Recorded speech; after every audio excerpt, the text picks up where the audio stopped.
let's start things off from the bottom, huh? Yeah, and we apologize in advance for talking bad about your favorite team. Yeah, so with that, let's go to the worst team in the NFL. Right off the bat, the Miami Dolphins, Tom. And, you know, I recently did a little preseason breakdown for this team, and I was left scratching my head in terms of what the heck they were doing this offseason. I don't have a great answer for you. It's a culture change, and that's the excuse to get rid of a lot of talented players who maybe didn't get along necessarily with the coach or the rest of the players all that well. So I don't think the Dolphins are in great shape. I think their record will be better than their actual talent because they play in the AFC East. And as you'll see, Cam, a lot of players on this list, not that good. Yeah, a lot of teams in the AFC East. Danny Amendola may be that. Why bring in Albert Wilson and Albert Wilson, or Yeah. Danny Amendola and Albert Wilson? Why bring in two of the same player? I'll never know. I like the sit-in signing. That was a good one. But, of course, the losses weren't the worst in the world either. Frank Gore, of course, is now coming on over. But you take a look at, you know, I guess Ndamukong Suh from a culture standpoint might have been a good move for Miami. But from a talent standpoint. And Landry, they weren't always the happiest guys either. Yeah. It's been kind of weird. They're heading in the wrong direction after a 10-win year in Adam Gase's first season. All right, well, the AFC East is looking like there's whatever the opposite parity is because the Jets come in at number 31. And for them, they got to figure out the quarterback situation here, Tom. And it could be McCown, could be Bridgewater, could be Darnold, but unlikely. I mean, the Jets could win 6 games or 7 games this year because they play in the AFC East. And they could finish second pretty easily and still be like the 28th best team in the NFL. That's just the reality of the division. It's the reality of the AFC East. I would love to play in that division because, yeah, you have to play the Patriots, but you get the Dolphins, Jets, and Bills, 3 teams that just aren't that good overall. I will say this, though, about the Jets from a positive perspective. They are trending in the correct direction. I think that Sam Darnold is a good fit in New York. I think he'll be their guy long term. I do like where they're at, but I am very curious to see what the Jets actually do. Brought in some key additions such as Tremaine Johnson, veteran cornerback, should help things out. They re-signed Mo Claiborne as well in that back end. Very excited about May and Adams at the safety position as well. So the secondary is trending in the right direction, I think, for the Jets and really the defense overall. As we stand with quarterback, McCown, the favorite. Bridgewater could be traded, to be honest with you, and then there's Darnold. Again, we mentioned this earlier. What's going to happen is the Jets will hype up Teddy Bridgewater, hope there's an injury, trade him, spend very little money in terms of guaranteed money, get a draft pick back, roll with McCown and Darnold. Then next year, Darnold is your full-time franchise guy. Sounds like a plan to me. Let's go to number 30 on the list, the Arizona Cardinals. Speaking of quarterback, well, they have a couple new ones in town, including Sam Darnold, Sam Bradford, who is the favorite to be the starter in Week 1. I'm very torn on Arizona because I actually like a lot of their talent, and they get David Johnson back. And one hand, I'm like, oh, well, they went 8-8 last year, and they didn't have David Johnson. And on the other hand, I'm like, they play in the NFC. They play in the NFC West. Are they going to win a game in the NFC West, quite frankly? Right. That's a fair question. They play in the NFC overall. What's going to happen there? I think you could end up in a scenario where Arizona's record does not match their talent level, kind of the inverse of, say, the Jets or the Dolphins. Josh Rosen is there. Mike Glennon as well, who comes on over from Chicago, got paid a lot of money from them. Rosen is the guy for the future, obviously. I don't know if it's going to be the Week 1 guy, though. I think he's very pro-ready, but I think the Cardinals, who like to think they are close to contending, are going to go with the veteran experienced guy in Sam Bradford until his body gives out again. Cards are at number 30. Let's go to number 29. Hey, look, another AFC East team. The Buffalo Bills. Come at us, Bills Mafia. Tom? First off, I love Bills Mafia. Never change at tailgates before games. You guys are absolutely incredible. Stay safe out there. Yeah. But the talent and team itself, I think they got worse this offseason, especially on the offensive line. And I think their quarterback room, quite frankly, is a mess right now. Yeah, Allen has potential. He's not going to be the guy immediately. I've never been a fan of A.J. McCarron. And we know what Nathan Peterman is. Yep, not good. With questionable weapons around the Bills and their quarterback play, I think the Bills are a prime and perhaps the biggest candidate out there for a regression year because they're going to regress hard and fast this year. They're going to win a handful of games benefited by playing in the AFC. A lot of changes on that offensive line. You talked about it. Eric Wood has been a stalwart there on that interior. He retired. Incognito moves on. Corey Glenn got traded. And the Bills rely so heavily on that run game. If there is no push at the point of attack on that front 5, look out because they're going to struggle. You better hope LaShawn McCoy, Charles Clay, Zay Jones, and Benjamin all have breakout years. Otherwise, it's going to be rough for Buffalo because your quarterbacks right now are game managers at best, and you don't have the scope is to have a game manager. You need a playmaker. They don't have one right now. Well, we'll see if the Bills are in the running for getting that #1 overall pick in the 2019 NFL Draft. We're essentially asking you guys, who's going to be the worst team in the NFL? I think it's going to be the Dolphins. Good news, Dolphins fans. It's not a great quarterback class. So there you go. You're welcome. Happy times for Dolphins fans right now. Not great. All right, so Dolphins, Jets, Cardinals, and Bills, the bottom feeders here. You guys are watching NFL Daily presented by Man Crates. Do you know an awesome guy who needs a gift at Man Crates? Gifts are carefully curated, like a museum, but actually exciting. We're talking about personalized barware, jerky grams, and project kits ready to delight any guy out there. Mancrates.com. Awesome gifts guys love, bringing you today's program, NFL Daily. Let's go to number 28 here on the list, the Cleveland Browns. I want to believe, Cam.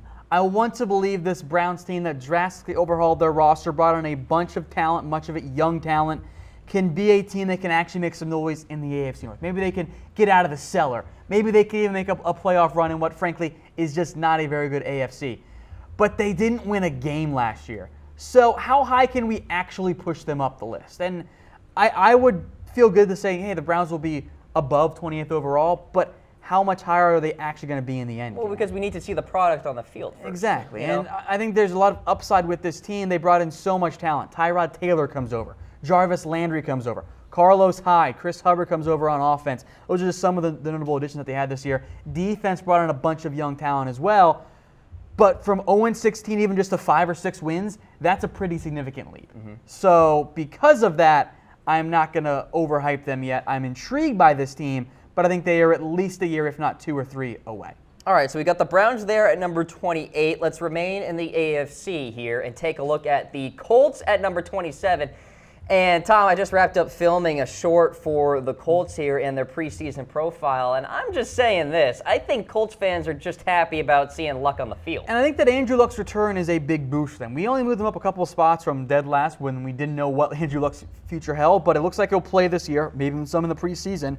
That's a big boost in Indianapolis. The question is, how much does Luck actually bring you? How high does he actually pull you up the list? Does he get you from number, 28 to 27, like how high does he actually move you up that ranking in the end? And that's my concern with Indianapolis, because frankly, Cam, that roster is just not very good at all. It's that without Luck, that's a 4 or 5 win team at most. Luck is going to be a full go, according to GM Chris Ballard, for training camp, which is good news. Very good news. You know, you just never know, coming off a shoulder injury like he had and the surgery that he had. But offensive line looks better for Indianapolis this year. So there you go. Colts at number 27. Let's go to number 26, the Cincinnati Bengals. Kind of a, shall we say, dormant offseason for them. They didn't make a whole lot of changes. They brought in some nice guys. Cordy Glenn was a good addition. I like getting Preston Brown. The draft I thought was really good. And they lost Jeremy Hill, A.J. McCarron, and Russell Bodine, 2 backups and a terrible center. Pac-Man Jones, that's it. Those aren't losses. Yeah. Those are just like, okay, they're gone, who cares? And I love the talent on this team. Talent-wise, it should probably be like a 10-win team. But I don't trust Marvin Lewis. Why is it going to change this year? That's why he's one of the top 5 coaches on the hot seat this year. All 5 of those guys could very well be fired this year. I think Hugh Jackson gets fired first, by the way, because I think they're not going to start the year that hot. But why would it change now? I think 7-8 wins is more likely for the Bengals, not because of their talent, but because I don't trust that coaching staff and the regime right now. And they just scratch by with a couple of ugly wins. They should be way better than what they actually are. Yep. All right, Cincinnati is there at 26. Checking in at number 25, we've got the Chicago Bears. A lot of buzz about this team right now. New head coach Matt Nagy. You got the run-pass options that are going to happen on that offensive side, and a defense that is getting better. I like the way this team looks for the future, and if they were in the AFC, I think they'd be a very trendy playoff pick. But in the NFC North in particular, when you've got the Packers and the Vikings, even the Lions, it's just tough. It's tough, and frankly, I think Chicago is a year away. Now, I've said that before and been burned by teams that A, never made it, or B, made it that year. They weren't a year away. They were just there. So I think Chicago is a year away. I need to see Mitchell Trubisky have a true year. Because his first year, yes, he started at the end of the year, but his receivers were garbage. Now he actually has players that he can trust to throw the ball to. That will still take some time, though, for him to fully develop. It was almost like half a redshirt season because the quality of receivers were just so poor for Chicago. So down the road, I like this team, but it's going to take some time. Safe to say the offense is marginally better at the very least. I mean, they brought in Allen Robinson. I think it's quite a bit better, especially in terms of the skill position guys. The ground game will still be solid for Chicago. All right, so the Bears are there at number 25 in our NFL training camp power rankings here. We'll summarize the list so far, folks, and we'll start things off with the Miami Dolphins, and the AFC East theme rolls on with the Jets at number 31, followed by the Cardinals at 30, Buffalo Bills at number 29. Bad teams. Yeah. Then at 28, you got the Browns, the Colts, the Bengals at 26, and the Chicago Bears there at number 25. What I like as well here, even these 4 teams, Colts through Bears, you could say, oh, they could make a playoff run and be like, sure, yeah, I could see it. Parity exists in the NFL, and it's awesome. Absolutely.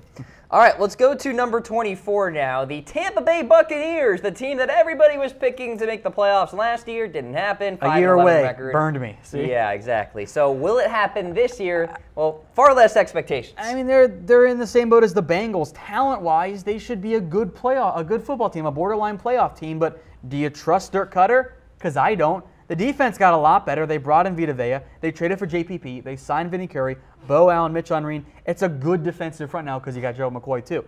Jameis Winston, of course, is suspended. Ryan Fitzpatrick will start. Do you trust the offense, led by Dirk Cutter, to get you anywhere? I don't. So I like the Bucs' talent. I hate their coaching staff. I think that's going to hold them back this year. And in a tough NFC, they're going to end up with one of the higher picks. Tough NFC South, too. Yeah. Oh, it's loaded. 3 potential playoff teams in that Look, division. we're talking about every NFC division. It's like, yeah, it's really good. Yeah, There is no AFC East out there. Yeah, absolutely. All right, so the Tampa Bay Buccaneers are there at number 24. Let's check in with 23 here and go to the Washington Redskins. And the headliner move for them was getting Alex Smith and saying bye-bye to Kirk Cousins. They're going to be around a 7-9, 6-10 team again this year. And I think that's going to put them outside the top 20 in the NFL. And if the Giants bounce back like I think they will, that's going to put Washington 4th in the division. I know some Redskins fans are all hyped about Alex Smith. Last year was his breakout year. At his age, that almost always means they regress to the mean. Mm-hmm. I don't think Smith is going to be what we saw in 2017. It's going to be more like 2016 Alex Smith. And oh, by the way, the players around him are not as good. Now, maybe the offensive line is a little bit better, but the skill guys are not as good as he had in KC. That's going to negatively impact Smith. And I think the Redskins, 7 wins, 6 wins. The question is, given how trigger-happy Dan Snyder is, does that mean that Jay Gruden's gone? I think Jay Gruden is one of the sleeper hot seat candidates out there among the NFL coaches. I agree. Not because of where he is right now, but because of where he could end the year. Yeah. All right, so the Redskins are there at 23. Number 22, remaining in the NFC East, we've got the New York Giants. In a really odd season last year where the offense could just not get going at all. They had injuries at wide receiver. Offensive line couldn't pass protect. It was a mess. It was a mess. So I think center is a spot to watch for their camp out to replace Weston Richburg. But with the Giants, I don't think they're going to be as good as they were in 2016. They're not going to be as bad as they were in 2017, though. They're going to win way more than 3 games. Big upgrade at the head coaching spot. Not that you could have gotten any worse than Ben McAdoo because he was a disaster. The defense, I think, brought in some nice pieces. I like Kareem Martin, Alec Ogletree, Lorenzo Carter. And at least in terms of this year's hopes, going Saquon Barkley as opposed to a quarterback is a big boost for this year. Yep. This offense, bringing back OBJ, having Barkley, drafting Hernandez early. The offense should be really good if the O-line holds up. I just don't know if it's going to be good enough to make them into a 10 or 11 win team. But they're going to be a lot better than what they were last season. All right, so the Giants are there at number 22. You mentioned Ben McAdoo, by the way. Just a fun tangent question for you. You're an NFL GM, and you are forced to hire one of these coaches. Marvin Lewis, Dirk Cutter, or Ben McAdoo. Who are you picking? I fold the franchise. Next question. Number 21 on the list. I'm going to make you answer that at some point. The Baltimore Ravens, and top camp battle for them center because, well, Ryan Jensen is now a member of the Tampa Bay Buccaneers, so keep an eye on that. Now Lamar Jackson in town, too. To answer it seriously, I take Marvin Lewis because he seems to be able to hire really good coaches around him. Okay. So I hire Marvin for a year, fire him, and promote somebody else. That's actually a great answer. Thank you. I respect that. But what do you think of Baltimore here? I mean, nearly made the playoffs last year, got a little lucky. They should have made it. They do benefit from playing in the AFC. I think it's going to help them make an actual playoff push.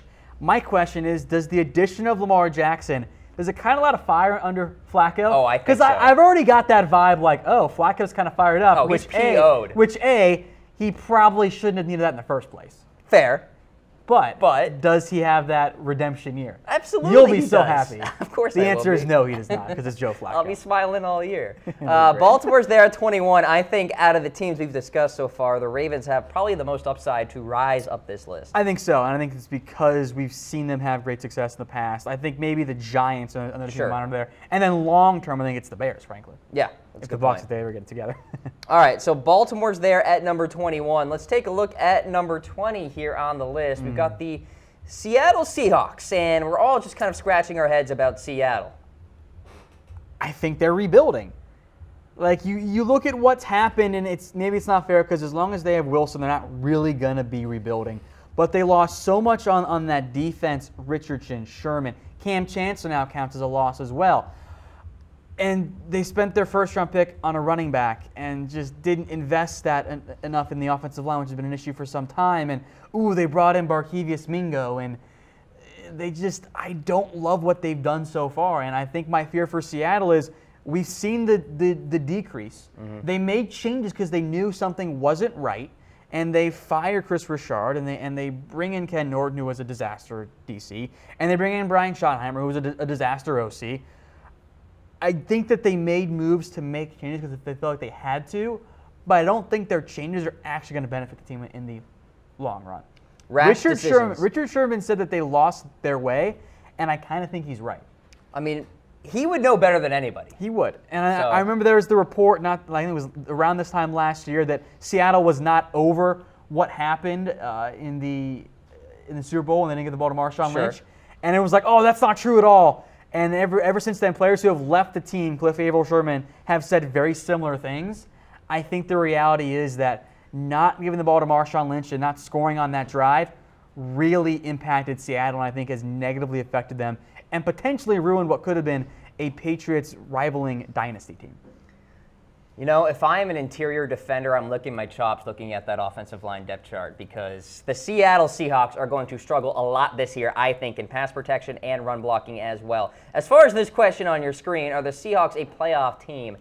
No. Laughing face. They can push for one, especially if Russell Wilson continues to do Wilson things. If the offensive line is not as bad as I think it's going to be, they can push for them, but I don't think they're going to be. And I'll make note of this as well. If Russell Wilson gets hurt, this team is done. They've got no backup quarterback, and the players around him are not good enough. Plain and simple. All right. Sorry, Seattle fans. There you go. Hit us up in that reaction poll there. Let's go to number 19. Someone just commented the Legion of Gloom, and I like that. That's a great name. I'm stealing that, Michael Hamilton. Legion of Gloom. I'm stealing that. That is beautiful. Let's go to 19 here, the Denver Broncos. And for Denver, change at quarterback here. Case Keenum is now in town. The defense, I think, is still as talented as all get out. You know, last couple teams or so, this is we think we're going to make a playoff run, even if maybe they're not. And Denver's defense, once again, is definitely playoff worthy. The question is, which Case Keenum do we get? And is he enough to put Denver back in that playoff mix like they were with the corpse of Peyton Manning? Yep. Now, the defense is not as good, but Keenum is a better quarterback at this point in the stage than Peyton Manning was in that last year. Now, obviously not for their careers, but at the end of it, Peyton Manning, it just wasn't pretty, Cam. He was a brittled old man. The dog needed to be put down. Yeah. Like, it wasn't pretty. But Keenum now has all the pressure because if he plays like he did in Minnesota, maybe Keenum actually is good enough to get Denver to the playoffs. And if that's the case, you're going to get a lot of buzz about Case Keenum. My concern is that maybe he's not going to. Maybe he regresses just a little bit. And if there's a little bit of regression in what I think will be a very competitive AFC West, obviously the first team on this list here, that might put Denver in a bit of a bad spot. And if they're picking high again next year, they try another quarterback because I don't think it's going to be Paxton Lynch long term. A new offensive coordinator there, Bill Musgrave, will have his hands full there with Denver. Let's go to number 18 here. We've got the Oakland Raiders. Somewhere in this mid-tier here in the NFL, Tom, I think this is a team that can totally revamp itself with Chucky in town. I think that's the goal, and that's definitely a very strong possibility. Look, there's a reason that these AFC West teams are all very close to each other, at least in our ranks, because it's a very tight division. I think that Oakland can absolutely win the AFC West. I'm not going to pick them right now because they changed a lot this year, Cam. Melvin, Wright, Whitehead, Martin, Nelson, a whole bunch of other players are all in on this roster now. They trade for Martavis Bryant. They draft Colton Miller. They let go a lot of notable pieces. Their top three corners, Carey, Smith, and Amerson, they are gone. Danico Autry, who I liked, is also gone. Yep. I don't really care about losing Marshall Newhouse. He sucked. The key for Oakland is you bring in a new coach and a bunch of new pieces. How do they all fit together? How quickly does that adjust? I didn't love their draft. I know Oakland fans didn't like that, but I just did not like what they did in the draft. If John Gruden is the coach people think he is, they're probably going to finish higher than this. And most importantly, that's because Derek Carr is a bounce-back year. Sure. He's the big question mark in all of this. And maybe it's not fair to call him a question mark. He's the big X factor. It's fair to say that entire offense just took a step back last season for some reason. And Derek Carr should bounce back. I think that offensive line, that is the most expensive in the NFL, should bounce back as well. And Amari Cooper should be a better wide receiver too. So there's reason to believe that the Raiders will have a bounce back. He's got to stop dropping so many passes. So I like a lot of the pieces that Denver has overall. I just don't know if we're going to see those pieces come together right away in year one, Cam. All right, a lot of buzz out there about the Oakland Raiders. I actually talked about it on my show recently that maybe they make a run at Le'Veon Bell in 2019 as well, Tom. So I think the Raiders are in a position to have this Super Bowl window for the next couple of years here. So for the Raiders, we'll see what John Gruden can do. Can he win a Super Bowl in Oakland? I hope so. I think that'd be a great story, but it's not going to happen in Oakland. Maybe in Vegas it happens. Maybe. Yeah, maybe. See? All right. I'll cheat and not actually answer the question. That is a very technical answer there, Yes, Tom. it is. All right. We got the Raiders there at number 18. Let's go to 17 here. The Detroit Lions. This seems appropriate. In the middle, just exactly. there. Like, Oakland has a better chance to win a Super Bowl. Detroit has a better chance to win more games because Detroit is going to be what they've been the last couple years. Right about 500. Maybe they get some good breaks. Maybe they don't. Maybe they sneak in the playoffs in the NFC, but probably not. And in the end, they're a good but not great football team. Maybe they have more success actually putting the ball on the ground this year, Cam, because they cannot run the football. That is their new focus. Now, we'll list Frank Ragnow as a center who I think will play some left guard for Detroit in particular. But Detroit has got to be able to run the football. And I think their moves in particular, Luke Wilson, a very good blocking tight end. LeGarrette Blount comes in. Well, he's a battering ram. Yep. They lose Eric Ebron, but he's not much of a blocker. He's more of a pass-catching guy. And then you look at what they did during the draft this year. They spend a high pick on an interior offensive lineman in Frank Ragnow. They bring in Kerryon Johnson, who I like a lot out of Auburn, can be a featured back. They draft Terrell Crosby. I thought it was a steal, a fantastic pick. And they drafted a fullback who maybe not makes the roster. All those moves together, Detroit wants to run the football. I was kind of confused early on. I'm like, okay, what is Detroit doing here? And then it kind of dawned on me later on, oh, they're making a commitment to run the football this year. Hopefully, it pays off for them. All right, we got the Lions there at number 17. Smack dab in the middle here, the Kansas City Chiefs. And this makes a lot of sense because we are left here wondering about Patrick Mahomes. I don't know if there's a bigger boom or bust team this year. Agreed. Than the Chiefs and Patrick Mahomes because of Mahomes. And they got rid of Alex Smith, who was reliable, steady for them. But in the end, and this is kind of the way I feel about Mahomes, he's good enough to get you into the playoffs with good pieces around him. But when you need somebody to make some key plays and carry your team to a win, I don't know if it's going to be Alex Smith. He is a really, really good game manager, which is not an insult necessarily. Mahomes is a gunslinger. Yeah. He is going to turn the ball over a lot. He's going to make a lot of plays too. It is going to be an up and down first year for Mahomes, I believe. The good news is when it's the up, it's going to be fun to watch. Sammy Watkins comes in, Tyreek Hill, Kareem Hunt, Travis Kelce are all there.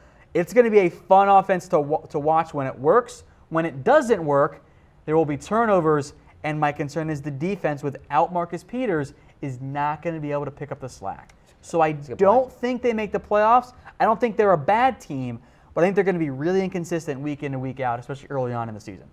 All right, the Chiefs, the ultimate team that everybody is wondering about. What can they do in the NFL this year? We shall see. All right, so they're at 16. Let's summarize the list so far in our training camp power rankings. Dolphins, Jets, Cardinals, Bills.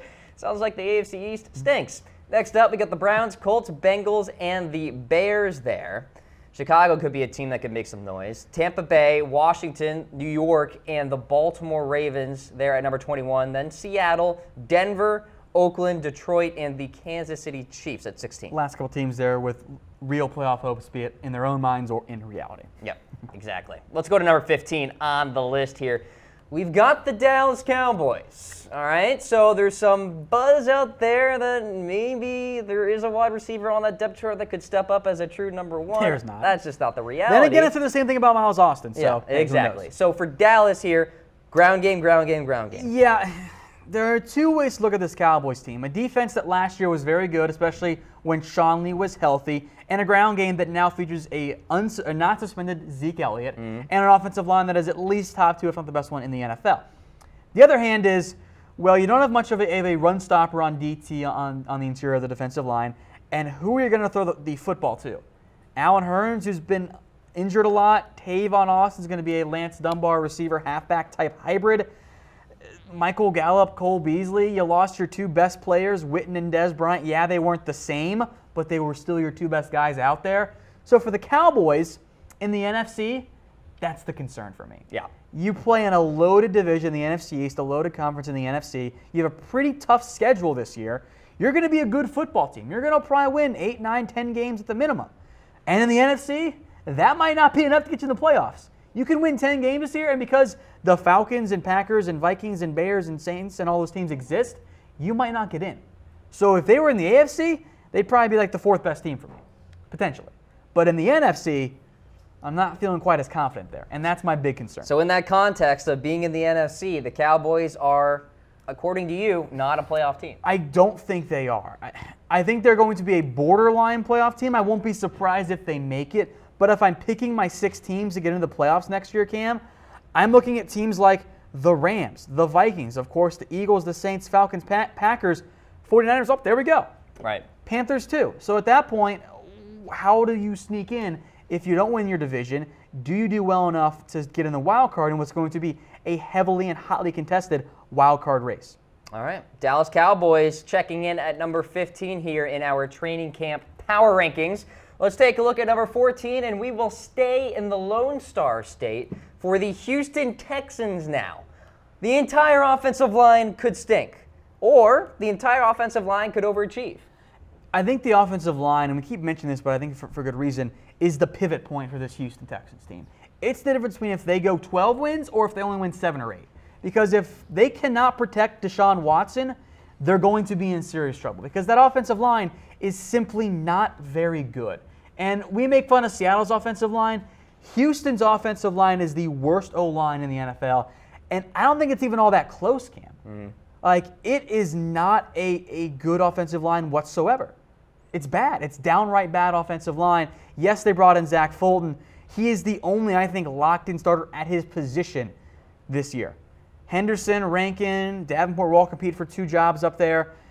You know, Casino Kilmede is probably going to be a starter. Maybe it's Greg Manson, Nick Martin. Maybe those guys shift in on the interior on the right side, but it's not good. Like, who do you point to and say, yeah, I trust that guy more than anyone? Nobody on this list. Like, they got a bunch of cast-offs and late-round picks. Yep. Or mid-late-round picks, I should say. Not much there. I'm concerned about it. And my fear is that Deshaun Watson will get hurt again. If that's the case, they're in bad shape because, as we saw last year, the team is not good enough with their backup quarterbacks out there. And guess what? Brandon Weeden would be the guy next up. Oh, God. Exactly. Better than Tom Savage, I guess. Yeah, minor upgrade. All right, so Houston's there at number 14. Let's go to number 13 on the list here. We have the Carolina Panthers. And for this team here, they get C.J. Anderson. They also have McCaffrey there at running back. DJ Moore is going to be a lot of fun to watch with Cam Newton there. What do you think about Carolina? They're an interesting team here. They made the playoffs last year as a wild card. This isn't fair, and it almost seems like kind of a cop-out analysis. But the reality is, Cam, that every year, 4 teams that made the playoffs in the year before miss it the next season. Okay, so who are the 4 you're going to look at this year? Buffalo, I would imagine, is one of those teams, almost an easy pick there. Yeah. I'll put down the Chiefs as another. Okay, who's your NFC pick then? I kind of think it's Carolina, and that's what has me concerned. Because really? I like this team. I think that they're going to win 9 or 10 games. But it's the parity. But it's the parity of it. Yeah. And I think the reality is that I don't love Norv Turner, and my fear is that they're going to again try to make Cam Newton into something that he's not. Let him run. Let him take shots deep downfield. Let him operate off that play action. Don't make him into a pocket passer. Don't do that, Norv Turner.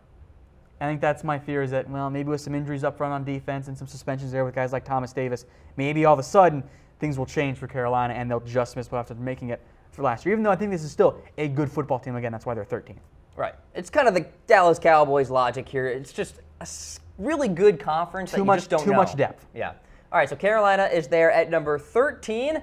You guys are watching NFL Daily presented by Man Crates. Do you know an awesome guy who needs a gift at Man Crates? Gifts are carefully curated, like a museum, but actually exciting. We're talking about personalized barware, jerky grams, project kits, ready to delight any guy out there. Mancrates.com. Awesome gifts, guys love. Tom. Yeah, if you're trying to buy that man in your life a perfect gift, don't get him a tie. Get him a man crate at mancrates.com. And while you're doing it, drop a hint, and you can get one of your own, too. Mancrates.com. Get it done, ladies and gentlemen. Let's go to number 12 on the list. And we have a team that is generating a lot of buzz out there on the West Coast. Almost too much buzz. The Los Angeles Chargers, a lot of it coming from me. It's happened before in this office that all of a sudden, ooh, LA, this is their year. Producer Harris, Cam, I have not bought into the LA Chargers, but Cam, I do think they are the favorites if there is one in the AFC West this season. Even The Chargers are built to win in the modern-day NFL. They have two elite edge rushers in Ingram and Bosa. They have a secondary with Trevor Williams and Hayward, Derwin James in town as well that I think can lock down. And you have an offensive line that I think is going to be a little better. Rivers has been much better. Super durable as well. And Melvin Gordon, who's a top-line running back in the league. Hopefully tell me this team's not going to the postseason. I think they're going to. I just don't want to buy into the Chargers Super Bowl hype, which has already happened by ESPN and others. Okay, I'm not saying Super Bowl. Which happened last year, too, by the way. I will not say Super Bowl. I refuse. So this is the overhyped LA team this year. Not that there are that many, but there are a couple overhyped teams out there on the West Coast, Tom. Speaking I of, wonder if the 49ers qualify. They check in here at number 11, and I mean, with good reason, there is evidence to say that, yes, this team can be successful, but are we overblowing it? There's reason to hype them up, but I do think we've overhyped them just a little bit because, yes, they were really good once Jimmy GQ became the starting quarterback. But as we've seen in the past, does that necessarily mean that they're going to have that same steady consistency the next year? We've seen teams go from, ooh, flashy team at the end of last year, to falling apart by the NFL and at the college area.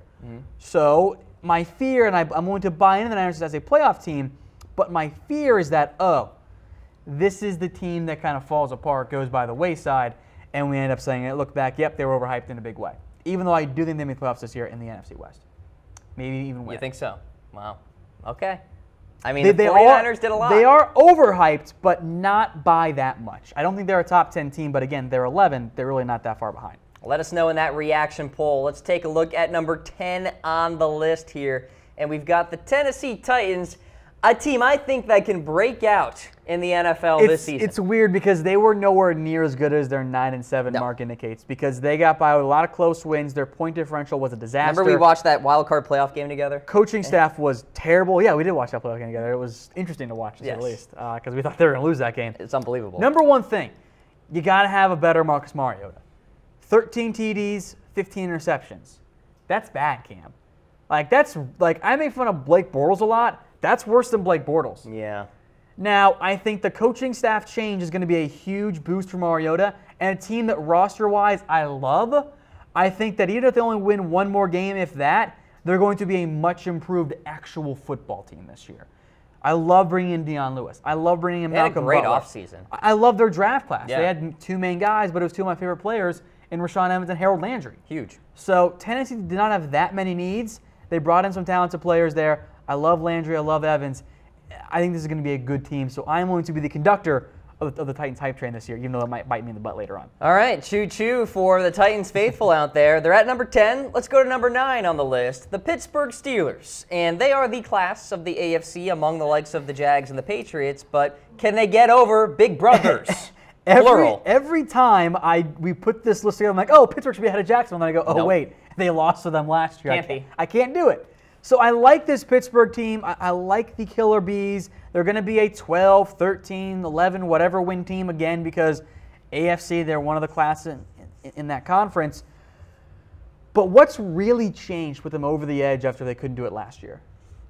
I don't know if I can answer Like that. James Harrison drew some heat for basically saying that Mike Tomlin wasn't as good of a coach as Bill Belichick, which he's right.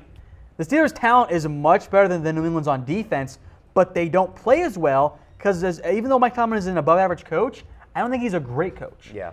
And I think for Pittsburgh, with some potential disharmony between Lev Bell and some of his teammates, they're going to probably win the AFC North, but I don't know if they're going to make that Super Bowl run because if it hasn't happened the past few years, why is it going to happen this year unless other teams get hurt? Right. Or if Brady just takes a major step back and Blake Bortles is really bad. At some point it'll happen for Brady. At some point.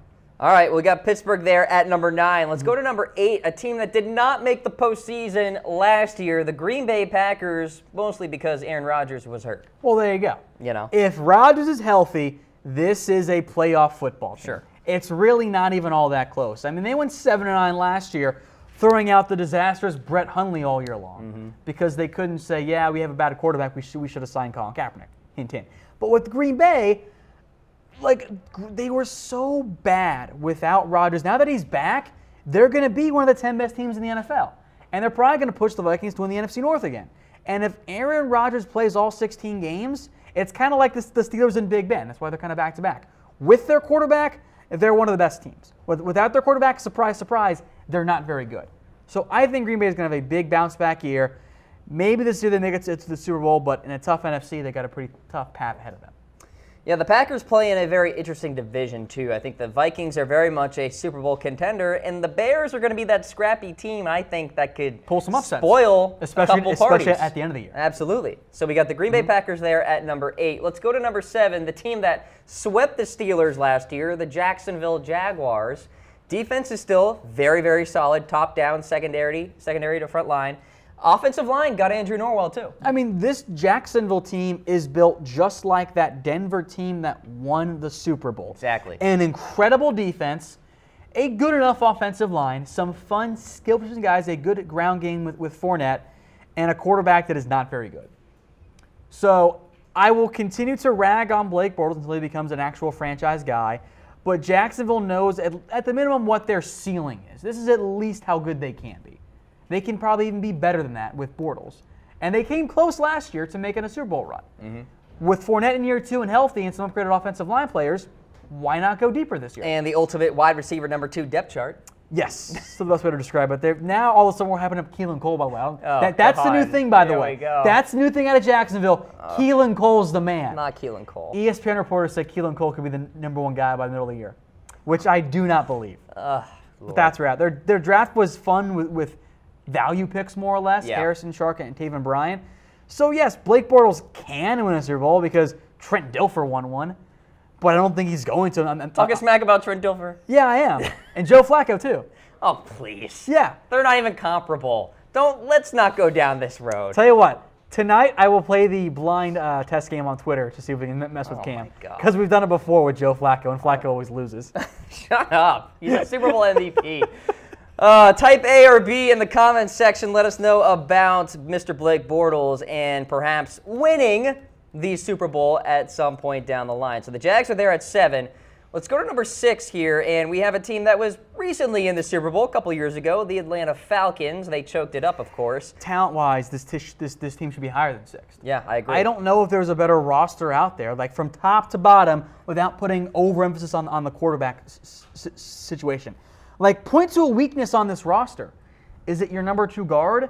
Your number 2 defensive tackle? Like, look at their offensive skill guys.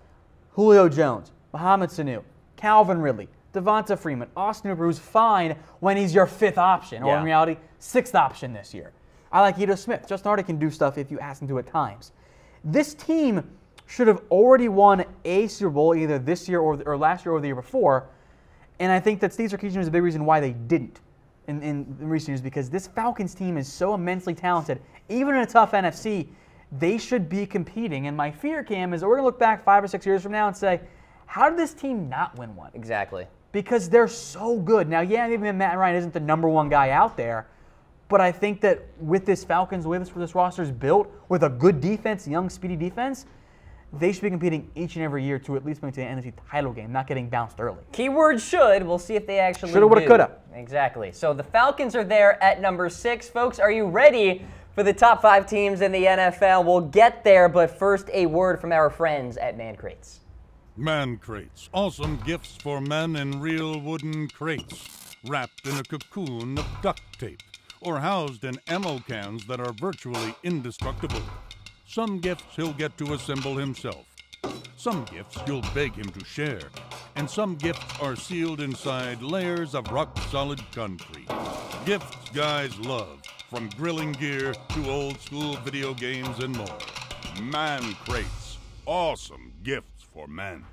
All right, many thanks to Man Crates for sponsoring the program here today. Let's summarize our power rankings so far. Dolphins, Jets, Cardinals, and Bills, the bottom 4. Bad teams. Yeah. Browns, Colts, Bengals, Bears. We're getting better. Yeah, exactly. Buccaneers, Redskins, Giants, and then the Ravens there at number 21. The teams that think they make the playoffs, but probably won't actually. And then 20 through 16, we've got the Seahawks, Broncos, Raiders, Lions, and Kansas City Chiefs. Potential playoff teams. Perhaps. And then 15 through 11 here. Cowboys, Texans, Panthers, Chargers, 49ers. Teams that think they might win the Super Bowl, but should probably be more focused on just making it to the playoffs to begin with.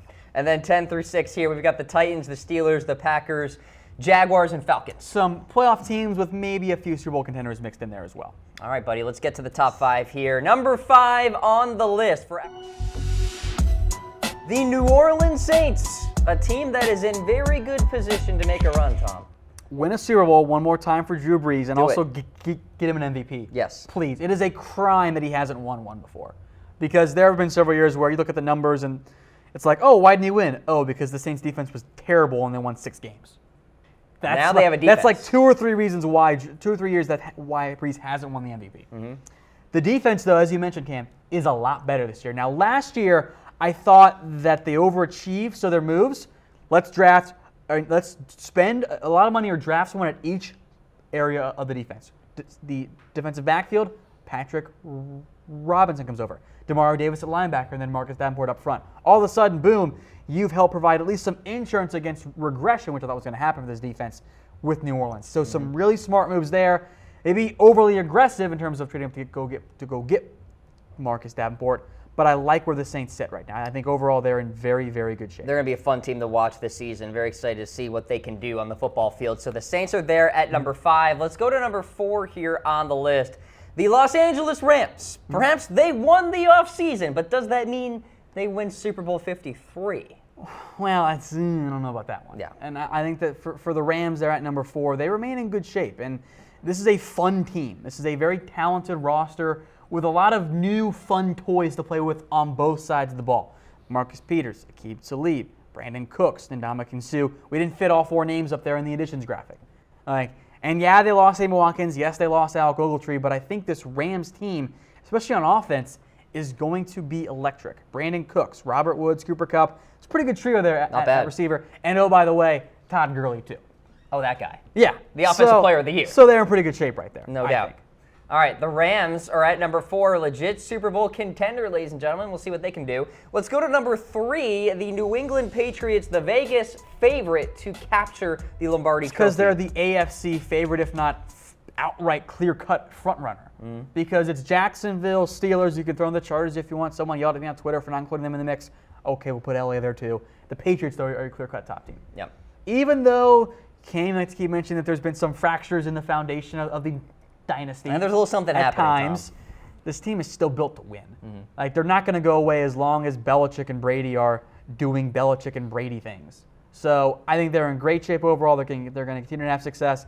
I don't think that the dynasty is collapsing, but I do think it is a little bit on the decline. It's not quite the full, off a cliff decline. There's erosion happening. But a little bit of erosion. Thank you. And that's what happens. That's the nature of the NFL. Yeah. Like, you can't have that sustained success for an extended period of time and not have some ups and downs. All right, we got the Patriots there at number 3. The final AFC team. Let's go to number 2 on the list. My Super Bowl pick from a year ago, the Minnesota Vikings. They were so close. Hey, I kind of like this pick for this year, too. Yeah. Because it's tough to repeat, and you sit there with Minnesota. They were such a good team last year. I didn't hate your pick, Cam. I actually kind of liked your selection of Minnesota. Great defense, good enough quarterback play, some fun skill pieces. This year, yes, they lose their quarterback in Case Keenum. They bring in a better one in Kirk Cousins. They lose some defensive tackles in Tom Johnson and Samar Steven, and they bring in a better one in Sheldon Richardson, and they get Dalvin Cook back too. Sign me up. Like, this is a really, really good Minnesota football team. The big concern for me is up front. Joe Berger retired, and they didn't really replace him. Some of you guys might say it was the draft pick and Brian O'Neill. He is immensely raw. He is not ready to go yet. Good point. So it's either Mike Remmers and Danny Isidora, or Mike Remmers on the inside and Rashad Hill or O'Neill on the outside. So there are some flaws with this Vikings team, but they had the best defense in the NFL last year. They could have the best defense again this year. And now you got Kirk Cousins in the fold and healthy Cook. Yeah.